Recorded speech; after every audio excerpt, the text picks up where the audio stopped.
I was the cheating joke at their dinner table. Now they're guests on my $5 billion private island.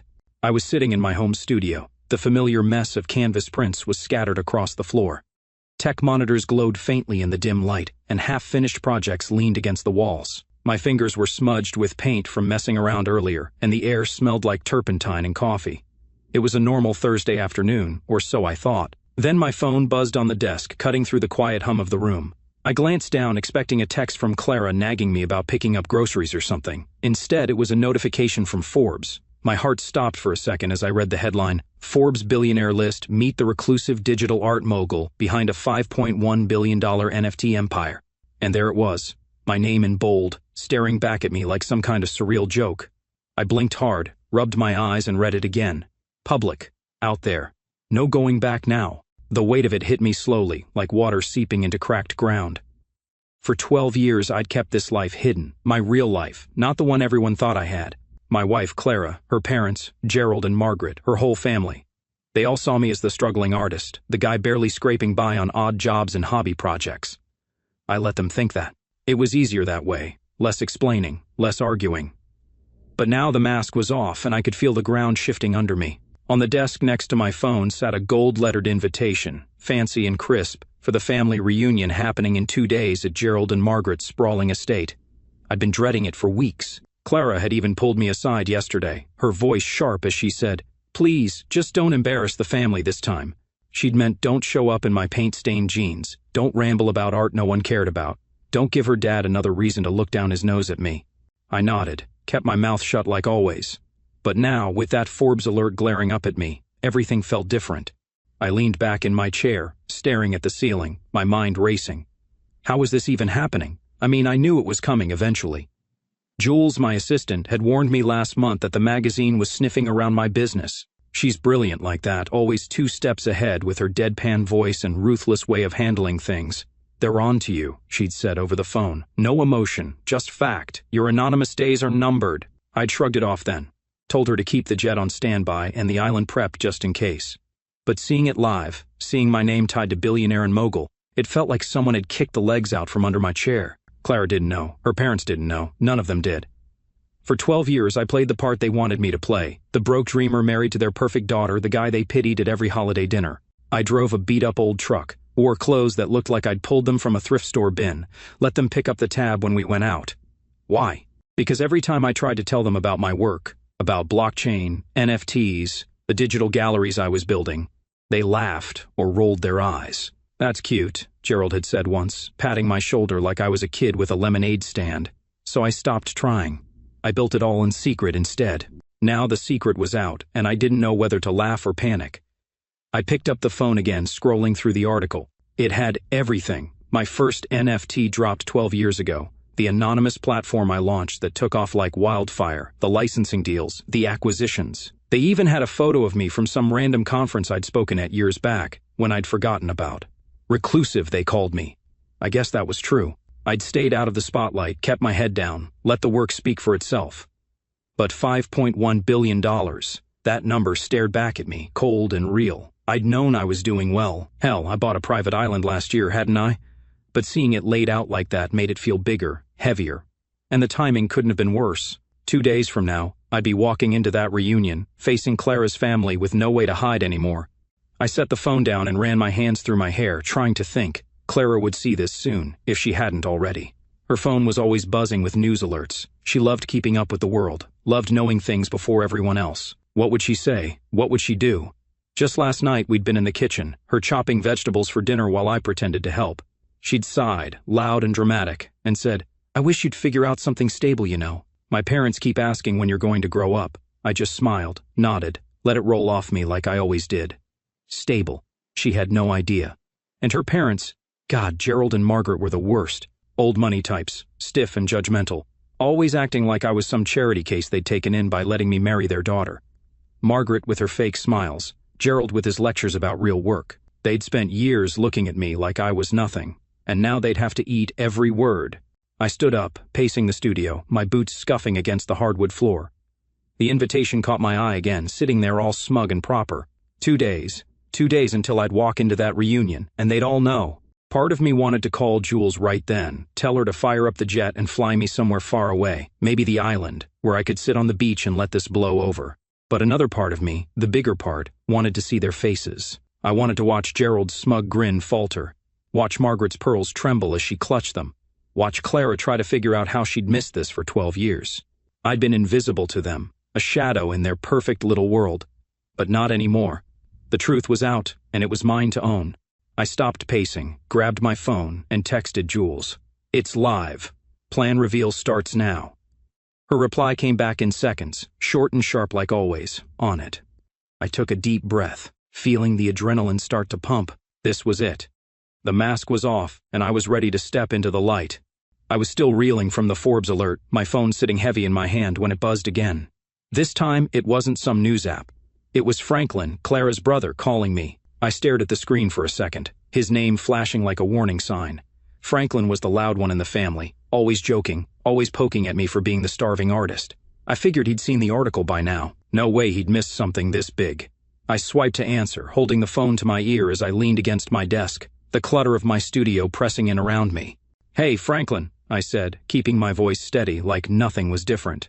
"You seriously on Forbes?" he blurted out. No hello, no warm-up, just straight to it. His voice was high, almost squeaky, like he couldn't believe it. "Billionaire? Are you in witness protection or something? What's going on, man?" I could hear the panic in his tone, the way he was scrambling to make sense of it. I let out a small laugh, more to myself than to him. "Yeah, it's me," I said simply. "No witness protection, just me."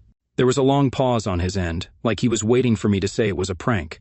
When I didn't, he let out a low whistle. "Holy crap," he muttered. "Clara's going to lose her mind, you know that, right?" I didn't answer right away. I didn't need to. My eyes flicked to my phone screen as a text popped up. "Clara." Just a link to the Forbes article and 3 words, "What the hell?" No emojis, no questions, just that sharp, cold, demanding tone. I could picture her sitting at her desk in our living room, her perfect hair pulled back, her lips pressed tight as she stared at her phone. She hadn't called yet, hadn't stormed in like I half expected her to, just that text, sitting there like a loaded gun. I switched back to Franklin, who was still rambling. "I mean, dude, how? You've been driving that rusty truck forever. You let Mom and Dad pay for dinner last month. What's the deal?" I rubbed my temple with my free hand, feeling a headache starting to creep in. "It's a long story," I said, which wasn't a lie but wasn't the whole truth either. "Look, I'll see you at the reunion, okay? We'll talk then." I hung up before he could push more, dropping the phone onto the desk like it was burning my hand. They were all scrambling now. I could feel it. Franklin freaking out, Clara stewing in silence, probably her parents next once the news trickled up to them. And me? I was just standing there in my paint-spattered jeans, the same guy they'd mocked for years, except now they'd have to rewrite everything they thought they knew. I hadn't told anyone, not Clara, not her family, not even my own parents before they passed. I'd kept the illusion alive on purpose. The truck? I'd bought it cheap 10 years ago, kept it running just to blend in. The clothes? Old habits from when I really was broke, plus they were comfortable. Letting them pay for dinner? That was just me biting my tongue, letting them feel big while I sat on a fortune they couldn't even imagine. Why didn't I say anything? Because I tried back in the beginning. I'd sat Clara down once, showed her my sketches for a blockchain art platform, explained how NFTs could change everything. She'd smiled, patted my hand, and said, "That's nice, honey, but maybe focus on something practical." Gerald was worse. Every time I mentioned digital art, he'd launch into a speech about how real men worked with their hands or wore suits, not played with computers. So I stopped talking. I built it anyway, piece by piece, in silence. I walked over to the window, pushing it open to let some air into the stuffy room. The street outside was quiet, just a couple of kids riding bikes, the faint hum of a lawnmower somewhere down the block. It looked so normal, so small compared to what was happening in my head. My phone buzzed again, another text, this time from the family group chat. Franklin had dropped the Forbes link with a string of shocked face emojis. Margaret replied fast, "Surely there's some mistake." No question mark, just that prim, proper tone she always had, like she couldn't fathom me being anything but a failure. I didn't respond. Let them stew. Clara still hadn't called, which was weird. She's not the type to sit quiet when she's mad. She's all fire and noise, storming around until she gets answers. Maybe she was too shocked to move, or maybe she was embarrassed, realizing she'd spent 12 years married to a billionaire and never noticed. I turned away from the window, my eyes landing on a framed photo on the shelf. Me and Clara at our wedding, smiling like the world was ours. Back then, I thought I'd win them over eventually, prove myself with hard work and big ideas. But that first year, Gerald pulled me aside at Thanksgiving, his voice low and serious. "Art's a hobby, son," he'd said, sipping his whiskey. "You'll never provide for her like this. Come work for me, I'll set you straight." I'd clenched my jaw, thanked him politely, and walked away that night. I promised myself he'd eat those words one day. Not just him. Margaret with her pitying looks.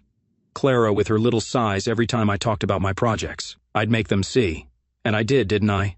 $5.1 billion later, here I was. But it didn't feel like a win yet. It felt like a storm about to break. I sank into my chair again, staring at Clara's text. What the hell? I could have texted back, explained everything. The late nights coding, the deals I'd signed under aliases, the money piling up in accounts she never knew about. But why should I? She'd never asked. None of them had. They'd assumed I was failing because that's what they wanted to see. A guy who couldn't keep up with their perfect little world. I'd let them think it, played along because it was easier than fighting their smirks and lectures. But now the truth was out, and I wasn't going to apologize for it. I grabbed my coffee mug, took a sip even though it was cold, and let my mind settle. The reunion was in 2 days. 2 days until I'd walk in there, look them in the eye, and watch their whole story about me fall apart. I'd kept this secret for 12 years, built an empire while they laughed. Now they'd have to deal with it, and me. I was just getting started. I sat there in my studio, the phone quiet now after Franklin's call and Clara's text, but my head was anything but silent. The Forbes article still glowed on the screen, my name in big, bold letters, tying me to a world I'd kept hidden for so long. It was strange seeing it out there, proof of everything I'd done, everything I'd built. But as I leaned back in my chair, the creak of the wood loud in the stillness, my mind slipped back to where it all started. 12 years ago, I was a different guy, newly married, fresh out of grad school, full of ideas, and dumb enough to think Clara's family would listen. I'd been wrong about that, and the memory of it still stung, sharp and clear, like it happened yesterday. It was a sunny afternoon, one of those early days after the wedding when everything still felt shiny and new. Clara and I had just moved into a tiny apartment, barely enough room for a bed and a table, but it was ours. I brought my laptop over to her parents' house that day, excited, buzzing with this big vision I couldn't wait to share. Gerald and Margaret were in their living room, all polished with fancy furniture, sipping tea like they were in some old movie. Clara sat next to me on the couch, her hand resting on my knee, smiling like she was proud. I pulled up my sketches, rough designs for a digital art platform, something that could use blockchain to sell unique pieces online. I'd been reading about this new thing called NFTs, barely a whisper back then, and I could see it changing everything. This could be huge, I told them, my voice shaky but sure. Artists could own their work, sell it direct, no galleries taking cuts. I just need some startup cash to get it going. I looked at Gerald hoping he'd see it too. He was a businessman after all, always talking about investments and smart moves. He didn't even let me finish. He set his teacup down, leaned back in his chair and laughed. Not a quiet chuckle, a full, loud laugh, like I'd just told the best joke he'd ever heard. "Pictures on computers?" he said, wiping his eyes like it was too much. "You're a grown man, son. Get a real job." Margaret didn't laugh, but she gave me that tight little smile she always had, the one that said she felt sorry for me.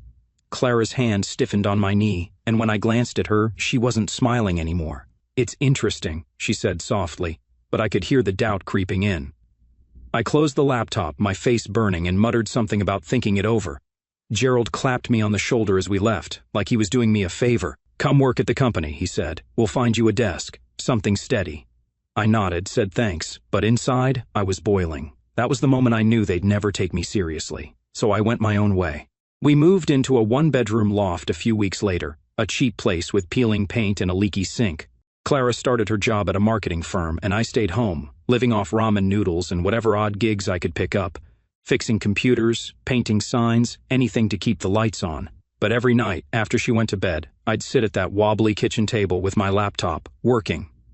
I taught myself to code, learned how blockchain worked, built my first NFT drop from scratch. It was rough, clunky designs, no fancy branding, but I put it out there anyway, anonymous, just to see. 2 hours later, it sold out. Every single piece gone. I stared at the screen, watching the numbers tick up in my account. $5,000, then 10, then 20. It wasn't much compared to now, but back then, it was everything. I reinvested it all. Better software, more art, a bigger drop. By the end of that year, I'd made 50 grand. Clara thought I'd gotten a freelance gig. I let her think that. Things kept rolling after that. I built a platform, still anonymous, no name attached, where artists could upload their work, mint it as NFTs, and sell direct. It took off fast. People loved the idea. No middleman, no gallery skimming profits. I stayed up nights moderating it, fixing bugs, adding features. Clara would wake up sometimes, find me hunched over the laptop and sigh. "You're obsessed," she'd say, half asleep. "It's just a hobby." I'd nod, say I'd come to bed soon, and keep going. By year 3, I'd launched a second platform, cleaner, faster, with a licensing system for big buyers, galleries, brands, even movie studios. That's when the money really started coming in, $80 million by year 5, all tucked away in accounts I never told anyone about. I bought the truck then, an old beater from a guy down the street just to keep up the act. Clara's family saw it and nodded, like it made sense.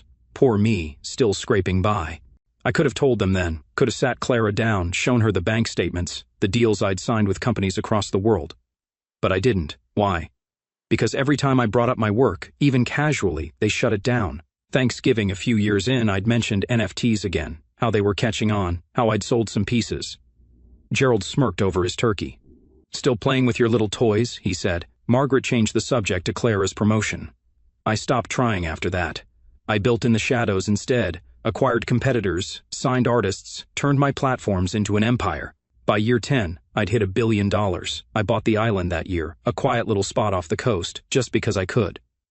Clara thought I was at a work retreat when I went to sign the papers. Now, sitting in my studio, the memory of those early days felt like a lifetime ago.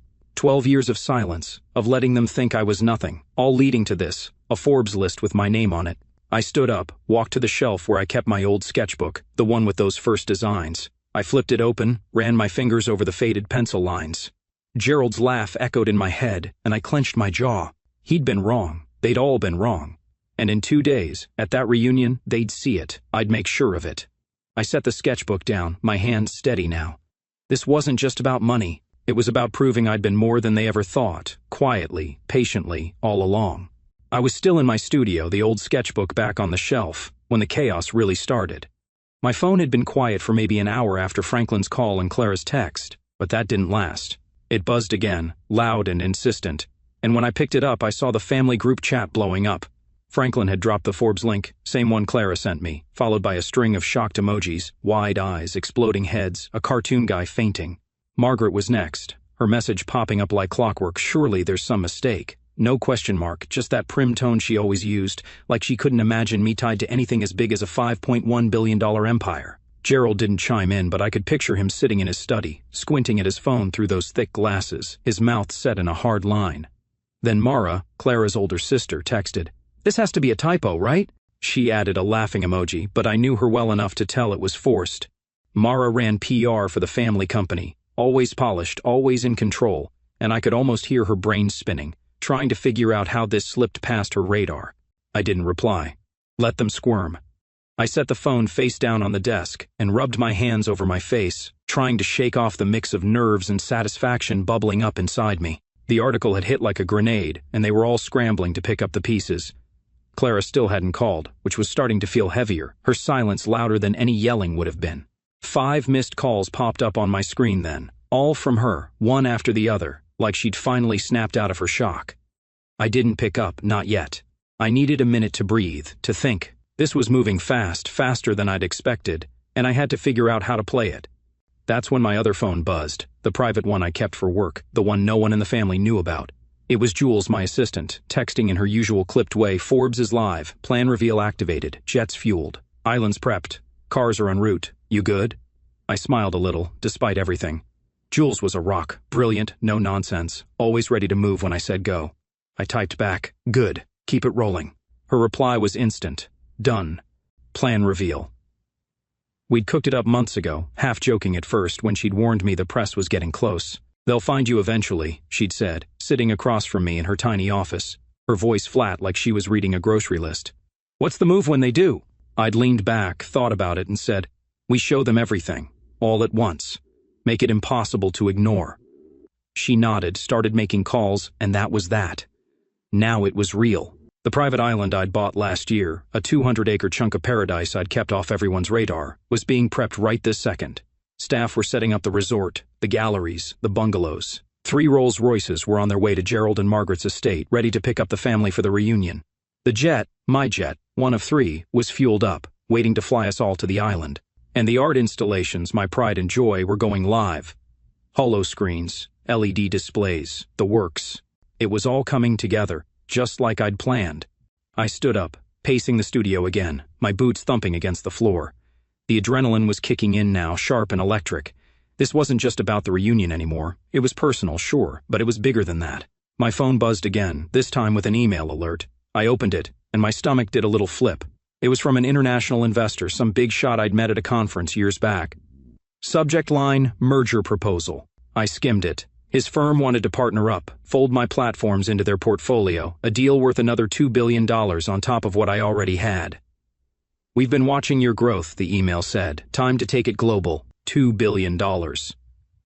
I leaned against the wall, letting that sink in. It was tempting, more money, more reach, but it'd have to wait. This weekend wasn't about business. It was about me, Clara, her family, and 12 years of silence I was finally breaking. I forwarded it to Jules with a note. Hold off. After the reunion. She'd handle it, like always. The group chat was still going nuts. Franklin posted again, "Yo, is this why you never chipped in for gas?" More emojis. Mara replied, "Seriously, someone explain this." I could feel their confusion, their panic through the screen. They'd spent years building this story about me, the broke guy, the dreamer who'd never amount to much. Clara's cousin Ruben jumped in next. "Wait, didn't I meet you at a pitch event like 10 years ago? You had some weird art thing." Yeah, he had. I'd pitched him my first platform back when I was still scrambling for cash. He'd smirked, said it'd never work, and walked away. Now he was worth a fraction of me, and I bet that stung. I didn't answer him either. Let them figure it out on their own. I walked over to the window, looking out at the street again. The kids on bikes were gone, the lawnmower quiet now. It was just me and the hum of the studio, the weight of what was coming pressing down. 2 days until the reunion, but it felt like it was already starting. The article, the calls, the texts, my whole world was shifting, and I was the one turning the wheel. I thought about Clara again, those 5 missed calls. She'd be mad, sure, but what else? Hurt? Embarrassed? I didn't know. She'd always cared about what people thought. Her parents, her friends, the neighbors. Me being a billionaire didn't fit her neat little picture. Maybe that's why she hadn't called again. Maybe she was too busy rewriting her own story. I turned back to my desk, picked up the gold-lettered invitation. It felt flimsy now, small compared to what I was about to bring. The Rolls-Royces would roll up soon, the jet would take off, and I'd walk into that reunion not as the guy they pitied, but as the guy they couldn't ignore. Jules had everything in motion, cars, jet, island, all of it. I just had to hold it together until then. My phone buzzed one more time. Clara finally texting again, "We need to talk, now." I stared at it, my thumb hovering over the reply button. Not yet, I decided. Let her wait, let them all wait. The article was just the start. The real drop was coming, and I'd be ready when it hit. I was still holding the phone, staring at Clara's "We need to talk." Now text. When I heard the front door slam open. My studio is on the 2nd floor of our house, tucked away in what used to be a guest room, so the sound hit me like a jolt. Heavy footsteps pounded up the stairs, and I knew it was her before she even burst in. Clara stormed through the doorway, her face flushed red, her eyes wide and wild like she'd just run a mile. She was still in her work clothes, crisp blouse, pencil skirt, heels clicking hard against the wood floor. Her purse dangled from one arm, swinging like she'd forgotten it was there. "Why didn't you tell me?" she shouted, her voice sharp enough to cut through the quiet of the room. She didn't wait for an answer, just kept going, pacing in front of my desk. "Forbes? Billionaire? $5.1 billion, and you didn't say a word? What is this, some kind of sick joke?" I leaned back against the wall, crossing my arms, watching her unravel. She looked furious, but there was something else there too. Panic, maybe, or fear. I kept my voice calm, steady, even though my pulse was thumping in my chest. "You never asked," I said. It was the truth, plain and simple.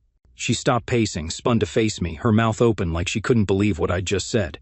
"Never asked?" she repeated, her tone rising. "What was I supposed to ask, huh? Hey honey, are you secretly a billionaire? You let me think. You let all of us think. You were struggling. That stupid truck, those ratty clothes, that time I had to borrow rent money because you said you were short, was that all a lie?" Her hands were shaking now, and she dropped her purse on the floor, not even noticing. I took a slow breath, keeping my eyes on hers. "No," I said, "not a lie. You just assumed. You all did." She blinked, like my words had slapped her, and for a second she didn't know what to say. I pushed off the wall, stepping closer to my desk, feeling the weight of 12 years settle between us. "That rent thing? I wanted to see what you'd do. You offered. I took it. But struggling? That stopped a long time ago. You never noticed because you didn't want to. Her face twisted, anger flaring up again. Don't you dare put this on me, she snapped. You hid this. You lied to my face every day. What was I supposed to think? You're up here painting, messing with your little computer projects while I'm out there working, keeping us afloat, or so I thought. And now I find out you're some mogul through a magazine? I didn't flinch. I'd known this was coming. Maybe not this exact moment, but something like it. I'd pictured it 100 times. Her yelling, me standing there, the truth spilling out like paint from a tipped-over can. You wanted to believe I was failing, I said, my voice still even. It made you feel better, superior, just like your dad did. That hit her hard. Her eyes narrowed, and she took a step toward me, her finger jabbing the air. Don't bring my father into this, she hissed. This is about you and me 12 years and you kept this from me. Why? Were you laughing at me the whole time? Was this some game to you? I shook my head, feeling a flicker of something. Regret, maybe, but not enough to back down. No game, I said. I tried telling you, Clara, back when we started. I showed you the plans, the ideas. You smiled and told me to get something practical. Your dad laughed in my face. After that, I stopped talking. I just did it instead. She stared at me, her chest heaving, like she was trying to find a crack in what I'd said. That was years ago, she shot back. You could have tried again. You could have trusted me. Trusted you? I said, raising my voice for the first time. Every time I brought it up, you sighed or changed the subject. Gerald called it a hobby. Margaret looked at me like I was a stray dog you brought home. You all decided who I was, and I let you. But don't act like I didn't try. She flinched, just a little, and I saw it, the first crack in her armor. Her shoulders dropped, and she ran a hand through her hair, messing up the perfect strands. I didn't know, she said, quieter now. I didn't know it was this. I nodded, stepping back to lean against the desk. Yeah, you didn't. Because you didn't want to see it. The room went quiet then, the only sound her breathing and the faint hum of the monitors behind me. She looked at me, really looked at me, like she was seeing me for the first time in years. Her eyes were wet, but no tears fell. So what now? She asked, her voice small. You're a billionaire. You've got jets and islands and whatever else. Where does that leave us? I didn't have an answer, not yet. I just shrugged, feeling the calm settle over me again. I don't know, I said. That's up to you, I guess. But the reunion's in 2 days. You'll see the rest then. She frowned, confused. The rest? I didn't explain. I didn't need to. Jules had everything moving, cars, jet, island, and Clara would find out soon enough. She stood there, staring at me like I was a stranger, and maybe I was. 12 years of marriage, and she'd missed it all. Not because I'd hidden it so well, but because she'd never looked. I need to think, she said finally, grabbing her purse off the floor. She turned to leave, then stopped at the door, glancing back. You should have told me, she whispered, more to herself than to me. Then she was gone, her heels clicking down the stairs, the door slamming shut behind her. I stood there, alone again, the silence thick around me. My phone buzzed, another text from the group chat. Franklin, this time, Clara's pissed, huh? I ignored it, setting the phone down. She was pissed, sure, but there was more to it. I'd seen it in her eyes, fear, not just anger. Fear that she'd been wrong about me, that she'd built her whole life around a version of me that wasn't real. I didn't feel bad for her, not exactly. She'd chosen that version, clung to it because it fit what she wanted. Now she had to face the truth, and so did I. I walked to the window, watching her car peel out of the driveway, tires squealing against the pavement. 2 days until the reunion. 2 days until they all saw what I'd been hiding. Clara's pride was cracked now, but it wasn't broken yet. That'd come soon enough. And me? I felt nothing but calm, like a storm had passed and left me standing. This was just the beginning. I woke up the next morning to the sound of birds chirping outside my window, the kind of peaceful noise that didn't match the mess in my head. Clara hadn't come home last night after storming out of my studio. I'd stayed up late, messing with a canvas just to keep my hands busy, waiting to hear her car pull in. It never did. She texted once, around midnight, staying at Mom's. That was it, no fight, no follow-up, just those 3 words. I didn't reply. What was there to say? She needed space, and I needed to focus. Today was the day it all started. The reunion, the big reveal, the moment I'd been building toward for years. I rolled out of bed, my back stiff from sleeping on the couch, and checked my phone. Jules had texted, cars arrive at the estate in 2 hours, jet's ready. Lars says hi. I smiled a little. Lars, the pilot, was a good guy. Ex-Air Force, big laugh, loved my art. He'd lighten things up when the time came. I showered quick, threw on a plain t-shirt and jeans, nothing fancy not yet, and headed downstairs. The house felt empty without Clara, quieter than usual. I made coffee, black and strong, and stood at the kitchen counter staring out at the backyard. The old truck sat there in the driveway, rusted and beat up, a relic of the life I'd let them think I had. In a few hours, that life would be gone for good. I sipped the coffee, letting the heat wake me up, and thought about yesterday. Clara's anger, her shaking hands, the way she looked at me like I'd betrayed her. Maybe I had, in a way. But she'd betrayed me too, hadn't she? 12 years of dismissing me, sighing at my hobbies, never once asking what I was really doing. I'd built an empire while she rolled her eyes, and now she was mad I hadn't handed her the blueprints. My phone buzzed again. Jules, Rolls-Royces are at the estate. Family's freaking out. You sure about this? I typed back. Yeah, see you at the jet. She didn't reply, but I knew she was on it. 3 Rolls-Royces pulling up to Gerald and Margaret's fancy countryside place. Black, sleek, shining in the sun. Would have stopped them cold. I could picture it, Margaret clutching her pearls, Gerald squinting out the window, Franklin snapping pictures like a kid at a car show. Clara was probably there too, still fuming, trying to figure out how to spin this to her parents. I finished my coffee, grabbed my keys, and headed out. The truck grumbled to life, same as always, and I drove the hour to the estate, the familiar roads winding through trees and fields. My stomach was tight, but not from nerves, excitement maybe, or just the weight of what was coming. When I pulled up, the Rolls-Royces were parked in a neat row out front, their engines purring soft. The family was already outside, dressed for what they thought was a casual weekend. Gerald in a polo, Margaret in a sundress, Franklin in shorts and a loud shirt. Clara stood off to the side, arms crossed, her face tight. They all turned as I climbed out of the truck, the gravel crunching under my boots. "What's this?" Gerald called, waving a hand at the cars. "Some kind of prank?" Before I could answer, the jet roared overhead, low enough to rattle the windows, its silver body catching the light. It circled once, then landed smooth on the private airstrip behind the estate, one I'd paid to have built years ago, back when Gerald thought I was borrowing money for rent. The side of the jet gleamed with gold lettering, Cavill Visuals, redefining digital art. My company, my name. Their jaws dropped, every single one of them. Franklin let out a loud, "Whoo!" and pulled out his phone, filming. Margaret's hand went to her chest, her pearls trembling. Gerald blinked hard, like he couldn't trust his eyes. "Is that your jet?" he asked, his voice shaky for the first time I could remember. I smiled, easy and calm. "Yeah," I said, "one of 3. Shall we?" I didn't wait for them to answer, just started walking toward the airstrip. The drivers, sharp guys in black suits Jules had hired, opened the Rolls-Royce doors, and the family piled in, slow and stunned, like they were stepping into a dream. Clara hung back, her eyes locked on me. "You're serious," she said, not a question. "Dead serious," I replied, then climbed into the lead car. She followed, sliding in beside me, her perfume sharp in the leather-scented air. The ride to the jet was quiet, the family split between the cars, no one knowing what to say. Clara stared out the window, her hands clenched in her lap. I didn't push her, let her process it. When we reached the airstrip, Lars was waiting by the steps, grinning wide. "Hey, boss," he called, tipping his cap. "Nice day for a flight, huh?" I laughed, clapping him on the shoulder. "Perfect day," I said. The family trailed behind me, still dazed as we boarded. Inside, the jet was a world of its own. Cream leather seats, polished wood, hollow screens flickering to life along the walls. My NFT collections rotated on display. Glowing colors and sharp lines, pieces that had sold for millions. Champagne sat chilled in buckets, courtesy of Jules. "Welcome aboard," I said, turning to face them. "Make yourselves comfortable." Franklin flopped into a seat, grinning like a kid. "This is insane, man," he said, grabbing a glass. Margaret sank down slow, her eyes darting around, while Gerald stood stiff, staring at the screens.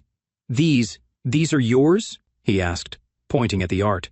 "Designed them, sold them, built the platforms they run on," I said. "That's what I've been doing."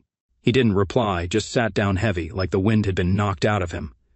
Mara, who'd been quiet, looked pale, her PR brain probably screaming at the missed opportunity. Reuben, Clara's cousin, fidgeted with his tie, avoiding my eyes. He knew he'd blown it years ago. Clara stayed standing, her arms still crossed. "Where are we going?" she asked, her voice tight. "My island," I said, simple, like it was nothing. "You'll see." Lars's voice crackled over the speaker. "Buckle up, folks. We're off." The jet engines hummed, and we taxied down the runway, lifting smooth into the sky. I leaned back in my seat, watching them.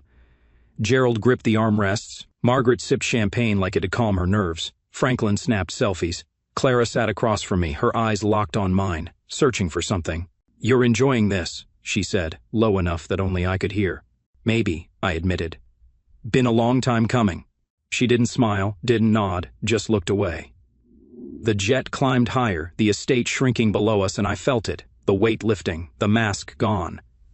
They hadn't seen the island yet, hadn't seen the half of it, but they would. And when they did, there'd be no going back.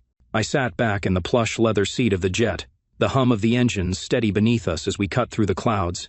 The family was scattered around the cabin, Franklin sprawled out with a second glass of champagne, Gerald staring out the window. Like he could make sense of this from 30,000 feet, Margaret clutching her glass so tight I thought it might crack. Clara sat across from me, her face still tight, her eyes flicking between me and the hollow screen showing off my NFT collections. The art shifted every few seconds, bold abstracts, sleek digital sculptures, pieces that had sold for millions to collectors across the world. She hadn't said much since we took off, just that one line about me enjoying this. Maybe I was. After 12 years of swallowing their pity and smirks, it felt good to watch them squirm, to see the confusion on their faces as they tried to catch up. Lars's voice crackled over the speaker again, breaking the quiet. Folks, we're starting our descent. Island's dead ahead. Hope you're ready for a hell of a view. Franklin perked up, pressing his face to the window like a kid, while Gerald shifted in his seat, his jaw tight. I leaned forward, catching Clara's eye. You want to see this? I said, nodding toward the window. She hesitated, then turned, her breath catching as the jet dipped lower. There it was. My island. 200 acres of green and blue stretching out against the ocean, a sleek resort gleaming in the sun, private bungalows dotting the shore, and branded galleries rising up like modern art themselves. The water sparkled clear as glass, and the airstrip cut a clean line across the edge. It was mine, every inch of it, bought and built with the money they never knew I had. The jet touched down smooth, Lars landing it like it was nothing, and the family sat there, stunned, as the engines wound down. I stood up, stretching my legs. Welcome to my island, I said, keeping my voice casual. Let's go. They followed me out, slow and quiet, stepping onto the tarmac where warm air hit us, thick with salt and flowers. A massive LED sign flashed to life as we walked toward the resort. Welcome to the Kaval Empire, built while you doubted me. I'd told Jules to program it months ago, half as a joke, but seeing it now, big, bold, impossible to miss, it felt right. Franklin let out a low whistle. Dude, he said, shaking his head, this is next level. Margaret's hand went to her pearls again, her eyes wide. Gerald stopped dead, staring at the sign, his face unreadable. Clara stayed close, her arms crossed, but I could see her taking it all in. The manicured paths, the glass-walled buildings, the staff in crisp uniforms waiting to greet us. We moved into the resort, a sprawling place with open ceilings and ocean views, and I led them to the bungalows, private suites I'd had set up for each of them. Pick one, I said, waving a hand. They're all yours for the weekend. Inside each room, I'd left something special, a personalized portfolio, thick binders sitting on the desks. I watched as they found them, flipping through the pages I'd spent weeks putting together with Jules. Franklin opened his first, laughing. What's this, a brag book? He said, but his grin faded as he read. It wasn't just bragging, it was proof. Letters I'd sent years ago, asking for small investments, all rejected. Gerald's was there. A note from 2012, me offering him a $100,000 stake in my first platform. He'd turned it down, said it was foolish. That stake was worth $160 million now. Mara's binder had emails from her PR firm, declining to represent me back when I was starting out. Now her company begged for licensing deals, and I'd said no every time. Ruben showed the pitch he'd passed on, my platform, back when it was just an idea. He'd lost out on billions. Gerald sat down hard on the edge of his bed, the binder open in his lap. This is real? He asked, his voice rough. Every word, I said, leaning against the doorway. I kept the receipts. Margaret looked over his shoulder, her face pale. You did all this, she whispered, more to herself than me. I nodded.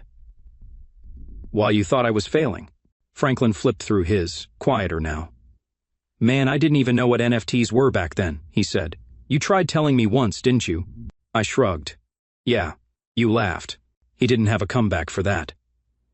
Mara clutched her binder like it was burning her hands, her perfect PR smile gone. Ruben just stared at his smug VC attitude nowhere to be found. Clara's bungalow was last. She opened her portfolio slow, her fingers trembling as she turned the pages. It wasn't like the others. No business stuff, just personal. Notes I'd written her early on, sketches I'd shown her, ideas I'd shared before I gave up trying. A photo of us from year 2, me at the kitchen table with my laptop, her kissing my cheek. Under it, I'd written, "You stopped asking what I was working on." She looked up at me, her eyes wet. "I didn't know you were capable of this," she said, her voice barely there. I stepped closer, keeping my tone even. "You never wanted to see it," I said. "You liked me better small." She flinched, like I'd hit her, and turned away, staring out at the ocean through the window. The air felt heavy now, the weight of those binders sinking in. They'd all had a chance to believe in me. Gerald with his money, Mara with her connections, Ruben with his venture capital, Clara with her trust. They'd said no every time, and I'd built it anyway. I left them to sit with it and walked outside. The sun was warm on my face. The island was alive, staff bustling, screens glowing with my art, the ocean lapping at the shore. This was mine, not just the land but the victory. I'd bought it last year, a quiet move after a big deal, and named it Cavall Point. No one knew, not even Clara. Now they did. I stood by the water, hands in my pockets, feeling the breeze. Jules came up beside me, her tablet tucked under her arm. "They're shell-shocked," she said, deadpan as ever. "Good," I replied. "They should be." She nodded, then pointed at the resort. "Dinner in an hour. Sasha's got the kitchen running. You ready for round 2? Sasha was the chef, some Netflix star I'd hired for the weekend. I smiled. "Yeah, let's keep it coming." The family was quiet now, reflective, but I wasn't done. They doubted me for 12 years. This island, these binders, the jet, it was just the start. They'd see the rest soon enough, and I'd make sure they never forgot it. I stood on the shore of my island, the waves lapping at the sand, watching the sun dip lower in the sky. The air was warm, thick with salt and the faint smell of flowers, and the resort behind me buzzed with quiet energy, staff moving quick, setting up for the night. Jules had just left to check on things, her tablet glowing as she walked off, and I was alone for a minute, letting it all sink in. The family was still in their bungalows, probably flipping through those binders, trying to wrap their heads around what I'd shown them. Gerald's face when he saw that $160 million mistake, pale, tight, like he'd swallowed something sour. Mara's hands shaking as she read her firm's rejection letters. Clara's whisper, "I didn't know you were capable of this," still echoing in my ears. It felt good, I won't lie, seeing them stunned, seeing the story they'd built about me crumble. But it wasn't enough yet. Tonight, I'd drive it home. I headed back to the resort, the glass-walled dining hall glowing soft against the dusk. Sasha, the chef, had outdone herself. 7 courses, each one plated like art, the kind of food you'd see on her Netflix show. The table was long, set with candles and crystal, the ocean stretching out dark beyond the windows. The family trickled in slow, still quiet, like they weren't sure how to act. Franklin showed up first, his loud shirt swapped for a button-down, grinning but subdued. "Smells amazing in here," he said, sliding into a seat. Margaret and Gerald came next, her in a silk dress, him in a stiff blazer, old money habits dying hard. Mara followed, her face composed again, but her eyes darted around, like she was calculating something. Ruben slunk in, avoiding me, his tie loose like he'd given up. Clara was last, her hair down now, a simple black dress hugging her frame. She sat across from me, her expression unreadable. "Evening," I said, standing at the head of the table. "Hope you're hungry. Sasha's the best. Hired her straight off her show." Margaret managed a small smile. "How lovely," she said, her voice thin. Gerald just nodded, his hands folded tight. The staff brought out the first course, some kind of fancy soup, bright orange with a swirl of cream, and we ate in near silence, the clink of spoons loud against the quiet. I let it stretch, let them stew, until the third course hit the table. Grilled fish, delicate and perfect.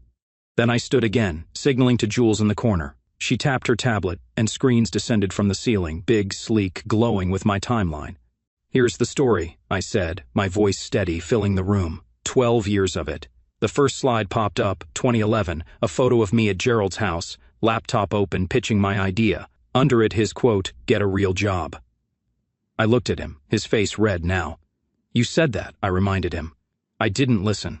Next slide, 2014, my first NFT drop sold out in 2 hours. Another quote, this time from Franklin, "This NFT thing won't last." He squirmed, laughing nervously. "Guess I was wrong," he muttered. I nodded. "Yeah, it lasted." The timeline rolled on. 2017, $100 million valuation. Me still driving that beat-up truck. 2021, past $1 billion. Bought my first. Jet, 2023, acquired 2 competitors, while Clara's family planned a real job intervention I dodged. 2024, Forbes list, $5.1 billion. The final slide was a photo of me on this island, the day I'd bought it, standing where I'd been an hour ago. I let the screens hang there, the dates and numbers staring down at them. For 12 years, I said. I played the fool you expected me to be, the broke guy, the dreamer, the one you pitied at every dinner. But I wasn't failing. I was building. I paused, looking around the table. This empire didn't happen by accident. It happened while you laughed, while you sighed, while you told me I'd never make it. I kept quiet, let you think what you wanted. Now you know. Gerald choked on his wine, coughing hard, his hand trembling as he set the glass down. Margaret stared into her plate, her fork still. Franklin leaned back, shaking his head slow. Man, he said, you've been holding out. Mara's voice cut through, sharp and thin. You could have told us, she said, her PR mask slipping. We could have helped. I turned to her, calm. I asked you to represent me in 2015. Your firm said no, said I wasn't worth the time. Now you want in? She flushed, looking away. Reuben shifted, his chair creaking. I didn't know it'd blow up like that, he mumbled, about his rejected pitch. No one did, I said, except me. Then Clara spoke, her voice low but clear. Why didn't you fight harder for us to see? I met her eyes, steady. I did at first. You all shut it down, so I fought my way, built this instead. You just didn't notice. The room went quiet again, the weight of it pressing down. Gerald cleared his throat, his voice rough. You've made your point, he said, but it wasn't smug anymore. It was small, almost broken. I nodded. Good. The screens retracted and Sasha's team brought out the next course. Steak, rich and sizzling. We ate, but the air was different now. They weren't just stunned. They were humiliated, each in their own way. Gerald's pride, Mara's control, Reuben's arrogance, all cracked open. Franklin tried to lighten it, cracking a joke about the jet, but it fell flat. Reuben excused himself halfway through, muttering about the bathroom, and didn't come back. Margaret kept her eyes down, sipping wine like it'd save her. Clara didn't eat much, just pushed her food around. When the dessert came, some chocolate thing, fancy and layered, she looked up at me. You're not the man I married, she said, soft but firm. I leaned forward, resting my elbows on the table. No, I said. I'm the man I've always been. You just didn't see him. She held my gaze, then looked away, her jaw tight. The meal ended quiet, the family filing out one by one back to their bungalows. I stayed, watching the staff clear the table, the ocean black beyond the glass. Jules came over, her tablet off for once. That was brutal, she said. No judgment, just fact. Needed to be, I replied. She nodded. They're not done processing. They'll have to. I said, there's more tomorrow. I walked outside, the night cool now, stars sharp overhead. The timeline had hit them hard, laid out every chance they'd missed, every time they'd dismissed me. It wasn't just about money, it was about respect, about proving I'd been more than their pity case. They saw it now, whether they liked it or not. I felt lighter, like a weight I'd carried for years was finally off my chest. But it wasn't over. The reunion had one more day, and I had one more card to play. They'd never forget this, never forget me. And that was the point. I woke up early the next morning, the sun just creeping over the horizon, painting the ocean gold outside my bungalow. The island was quiet, the kind of stillness that felt heavy after last night's dinner. I'd slept better than I expected, the weight of that timeline off my shoulders, but my mind was already turning toward today. The family had seen the jet, the island, the binders, the screens. They knew the scale of what I'd built, but they didn't know me. Not really, not yet. Last night had been about facts, numbers, dates, proof. Today was about something else. I rolled out of bed, threw on a shirt and shorts, and stepped outside, the air warm and salty against my skin. The resort was waking up, staff moving quiet, Sasha's kitchen already humming with breakfast prep. I had a plan, but first I needed to see where they stood. I was halfway to the dining hall when I spotted a note slipped under my door, folded neat and plain. I picked it up, my stomach tightening as I recognized Gerald's handwriting. Blocky, old school, like he'd pressed the pen too hard. I opened it slow, standing there on the porch. I was wrong, it said. You didn't just succeed, you redefined what success looks like. I'm sorry I didn't see it. That was it. No flourish, no excuses, just those 3 lines. I read it twice, letting the words sink in. Gerald, the man who'd laughed in my face, who'd told me I'd never provide for his daughter, was apologizing. It didn't feel like a win, not exactly. More like a crack in a wall I'd spent years banging my head against. I folded the note, tucked it in my pocket, and kept walking. He'd said it, sure, but I'd see if he meant it. Breakfast was in the open-air pavilion, a spread of fruit, pastries, and coffee laid out on long tables. The family was already there, scattered around, quieter than yesterday. Franklin waved me over, croissant in hand. "Morning, billionaire," he said, grinning, but it was softer, less cocky. Margaret nodded at me, her smile tight but real. Mara sat alone, sipping coffee, her face composed again. PR mode back on. Reuben wasn't there, probably still licking his wounds. Gerald sat with Margaret, his posture stiff, but he met my eyes when I walked in, gave me a small nod. Clara was at the far end, her plate untouched, staring out at the water. I grabbed a coffee and sat across from her, the silence between us thick. "Sleep okay?" I asked, keeping it light. She shrugged. "Not really. You?" "Well enough," I said. She didn't push it, just nodded and looked away. The meal passed slow, the family talking in low tones, weather, the island, safe stuff. No one mentioned the binders or the timeline, like they were afraid to touch it. Then Clara stood, brushing her hands on her shorts. "Walk with me?" she asked, her voice quiet but firm. I nodded, setting my cup down, and followed her out. We headed down a path toward the beach, the sand soft under my feet, the waves crashing steady in the distance. She didn't say anything at first, just walked, her arms crossed tight. I let her lead, waiting. Finally, she stopped by the water, turning to face me. "I'm sorry," she said, her eyes locked on mine. "Not just for doubting you, for treating you like less. I didn't see you. I didn't want to. I thought I married down, and I held on to that because it made me feel, I don't know, safe, maybe." I stood there, the wind tugging at my shirt, letting her words hang. It was the first time she'd said it out loud, the thing I'd felt for years. "You thought I was a project," I said, keeping my tone even. "Someone you could fix, or at least manage." She winced but didn't deny it. "Yeah," she said. "And when you didn't need fixing, I didn't know what to do. So I ignored it, pushed it down. But this," she waved a hand at the island, the resort, the jet in the distance. "This is you, the real you, and I missed it." Her voice cracked and she looked down, digging her toes into the sand. "I don't know how we come back from that." I took a step closer, the water lapping at my feet. "You didn't marry down," I said. "You married someone with vision. You just didn't recognize it because it didn't look like your dad's money or your sister's polish. I didn't need your help, Clara. I needed you to believe in me. You didn't." She nodded, slow, her eyes wet now, tears spilling quiet down her cheeks. "I know," she whispered. "And I hate that I didn't, but I see it now. I see you." I didn't say anything right away, just watched her, the woman I'd loved for 12 years, standing there, broken open. Part of me wanted to reach out, pull her close, tell her we'd figure it out, but another part, the part that had built this island, this empire, held back. "Seeing me now is a start," I said finally. "But it's up to you what happens next. I'm not going anywhere, but I'm not pretending anymore either." She wiped her face, nodding again. "I don't want to lose you," she said, her voice small, "but I know I've got work to do to fix this. Us." I didn't argue, didn't promise anything. "Yeah," I said, "you do."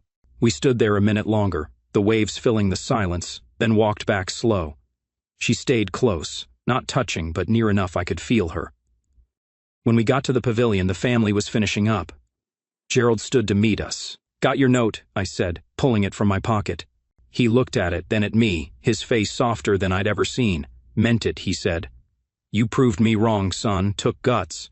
I nodded. "Took time," I said. "But yeah." The rest of the day passed easy. Swimming, lounging, the family loosening up a little. Clara stuck by me, quiet but there, like she was testing the ground between us. Gerald asked about the jet. Real questions, no lectures. Margaret complimented the island, her voice genuine. Mara even cracked a smile, offering to revisit a deal. I laughed it off. By dusk it felt different, not fixed, but shifting. Clara and I sat on the beach again, watching the sunset. "Think I'll try," she said, her hand brushing mine. "That's all I can say right now." I squeezed her fingers light. "That's enough for now," I said. The apologies weren't everything, but they were something, a start, and I'd take it one step at a time. Tomorrow I'd show them the rest. Tonight I'd let it breathe. I woke up on the last morning of the reunion, the sun already high, streaming through the bungalow's windows and casting long stripes across the floor. The island was alive outside, birds calling, waves rolling steady, the faint clatter of Sasha's team prepping breakfast. I lay there a minute, staring at the ceiling, feeling the weight of the weekend settle in my chest. Yesterday had been heavy. Gerald's note, Clara's apology, the slow thaw of the family's shock. It wasn't perfect, not even close, but it was something. Today, though, was the final piece. I'd shown them the past, the proof, the empire I'd built. Now I'd show them the future, what I was still reaching for. I rolled out of bed, threw on a clean shirt and shorts, and stepped outside, the air warm and thick against my skin. Breakfast was in the pavilion again, the same spread of fruit, pastries, and coffee steaming in big urns. The family was there, looking more relaxed than before. Franklin in a loud shirt again, joking with Lars about the jet. Margaret sipping tea with a small smile. Gerald reading a paper he'd found somewhere. Mara on her phone, probably plotting her next PR move. Reuben sat quiet, still a little off after the binders. Clara was at the table's end, her hair loose, picking at a mango slice. She looked up when I walked in, her eyes softer than yesterday, and gave me a nod. I grabbed a coffee and sat across from her, the buzz of the family around us feeling almost normal. "Big day?" she asked, her voice low. "Yeah," I said, sipping the coffee. "Last one." She didn't push, just nodded back, and we ate in quiet, the unspoken stuff still hanging between us. After breakfast, I stood, tapping my mug to get their attention. "Got something to show you," I said, keeping it simple. "Meet me at the main gallery in 10. They looked up, curious. Franklin grinning, Gerald raising an eyebrow, Clara tilting her head. I didn't explain, just walked off, letting them follow when they were ready. The main gallery was the heart of the island, a sleek, open space with glass walls and high ceilings, screens and projectors built into every corner. I designed it myself, a place to showcase what I'd done and what was coming. Jules was already there, her tablet glowing, setting up the last details. "Ready?" she asked, deadpan as ever. "Yeah," I said. "Let's do it." The family filed in slow, taking seats on the curved benches facing a massive screen. I stood in front, hands in my pockets, waiting until they settled. "This weekend's been about what I've built," I started, my voice steady. "The jet, the island, the money, stuff you didn't see for 12 years. But it's not just about the past. It's about what's next." I nodded to Jules and the screen lit up, a logo bold and sharp, Cavil Collective. Murmurs rippled through them, Franklin leaning forward, Clara's eyes narrowing. "This is my new project," I said. "A decentralized platform for artists. Global, open, no gatekeepers. Anyone can join, mint their work, sell it direct. No galleries, no middlemen, just creators and buyers. Projected valuation, $10 billion in 5 years. Gerald let out a low whistle. Rare for him. 10 billion, he repeated like he couldn't believe it. "That's the plan," I said. "It's what I've been working toward. Freedom for artists like me 12 years ago, who didn't have a shot otherwise." The screen shifted, showing mock-ups, clean interfaces, artist profiles, live auctions. "It's live next month," I added. "Already got 1,000 creators signed up, big names too. This isn't just a business. It's a movement." Franklin clapped, loud and sudden. "That's dope, man," he said, grinning.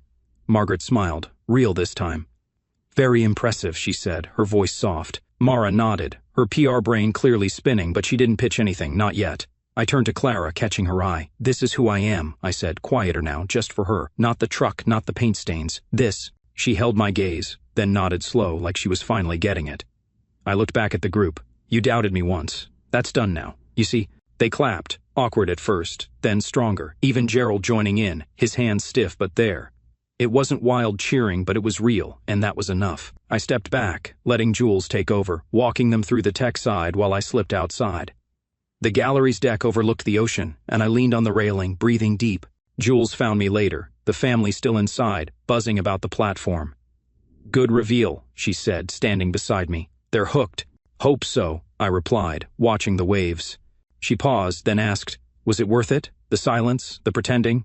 I thought about it. 12 years of biting my tongue, letting them think I was less, building in the shadows. "Yeah," I said finally. "Success wasn't the goal, freedom was. And now they see me for who I am." She nodded. No argument, just fact. "They do." The family came out eventually, heading back to pack up. The jet was leaving soon. Clara hung back, walking over to me. "That's incredible," she said, her voice soft. "What you're doing." "Thanks," I said, turning to face her. She stepped closer, her hand brushing mine. "I meant what I said yesterday. I'll try to see you to fix us." I squeezed her fingers light. "I know. We'll see where it goes." She smiled, small but real, and we stood there a minute, the ocean stretching out endless in front of us. Later, I watched them board the jet, quiet, reflective, changed. Lars waved from the cockpit, Franklin snapping one last photo, Gerald giving me a nod that felt like respect. Clara sat by the window, looking out at me as the engines roared. I stayed on the tarmac until they were gone, the jet a speck in the sky, then walked back to the gallery alone. Inside, I grabbed Gerald's note from my pocket, the one he'd slipped under my door, and pinned it to a board next to a printout of my first NFT sale. $1,500, 12 years ago. 2 pieces of my story side by side. I stepped back, looking at them, then around at the space, the screens, the art, the empire I'd built in silence. They'd never forget me now, not after this. The jet, the island, the platform. It was all out there, undeniable. I'd framed my past and my future, made it bare for them to see. And as I walked out, the sun setting red over the water, I felt it. Freedom, real and solid, mine at last. The reunion was over, but my story? That was just getting started.